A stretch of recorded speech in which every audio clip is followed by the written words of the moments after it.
Hello everyone, আসসালামু আলাইকুম। আসলে আমি রাব্বি হাসান। চলুন ভিডিওটা শুরু করা যাক।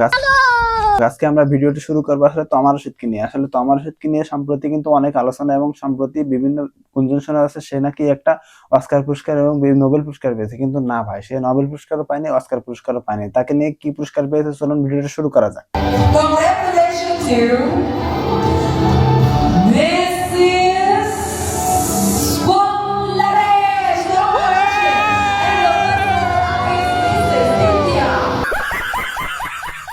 আসলে তমা রশিদ কিন্তু সম্প্রতি অনেক ভাইরাল, কারণ কি জানেন, আসলে সম্প্রতি কিন্তু তিনি থাইল্যান্ডে এমন একটা অ্যাওয়ার্ড জিতেছে। আসলে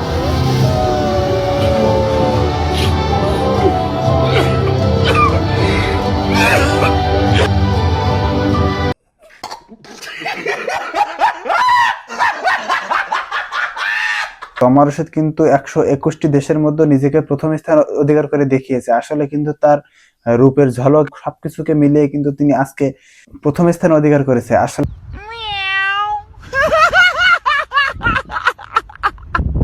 তার এই কৃতিত্ব অর্জনে কিন্তু একার অর্জন না, সে কিন্তু সারা বাংলাদেশকে গর্বিত করেছে, আসলে দেশকে রিপ্রেজেন্ট করেছে। এই যে দেখেন, এই পুরস্কারটা পাওয়ার জন্য আসলে কত অপেক্ষা করছে এবং কত কান্নাকাটি করছে। আসলে আমি বুঝলাম না ভাই, এটা কি নোবেল পুরস্কার নাকি?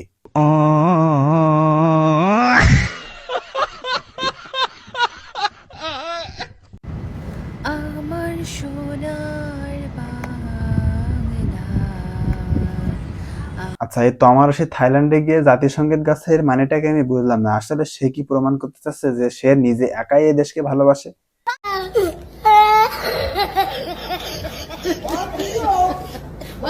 আচ্ছা ভাই, দেশের মানুষকে বাস দিয়ে সে দেশকে কিভাবে রিপ্রেজেন্ট করতেছে আমি বুঝলাম না। Toma Rashid, Mrs independent international Bangladesh. Rabbi Hasan, Bangladesh থেকে দেখছি আমি। আচ্ছা, তমা রশিদ কিন্তু আসলে অ্যাওয়ার্ডটি পাওয়ার পরে কিন্তু তার দেশের কথা মনে পড়লো এবং দেশের পতাকা উঁচিয়ে দেখাচ্ছে যে আসলে আমি এই বাংলাদেশকে রিপ্রেজেন্ট করতেছি এবং বাংলাদেশের মানুষের কথা স্মরণ করতেছি। দেখতে পাচ্ছেন, তারপরে কিন্তু সে দেশের পতাকা এমন ভাবে ঘোরাচ্ছে ভাই। আচ্ছা, তমা রশিদকে কিন্তু আপনারা অনেক লোকে দেখেছেন। আসলে এই লোকে দেখলে কিন্তু আপনারা অনেক পাগল হয়ে যাবেন। এই যে দেখেন,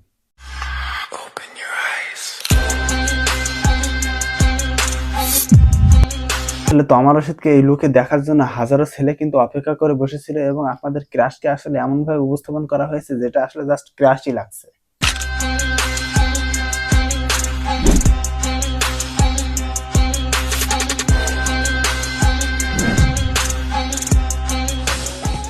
হ্যালো বন্ধুরা, আসলে ভিডিও করতে করতে একেবারে শেষ প্রান্তে চলে এসেছি। আসলে ভিডিওর মধ্যে এমন এমন কথা বলা হয়েছে যেগুলো শুধুমাত্র এন্টারটেনমেন্ট পারপাস। আসলে এই ভিডিওটি দেখে কেউ কোনো কিছু মনে করবেন না। যাই হোক, এই ভিডিওটা যদি ভালো লাগে অবশ্যই লাইক করুন এবং এমন ধরনের চ্যানেলে অবশ্যই সাবস্ক্রাইব করুন। ধন্যবাদ।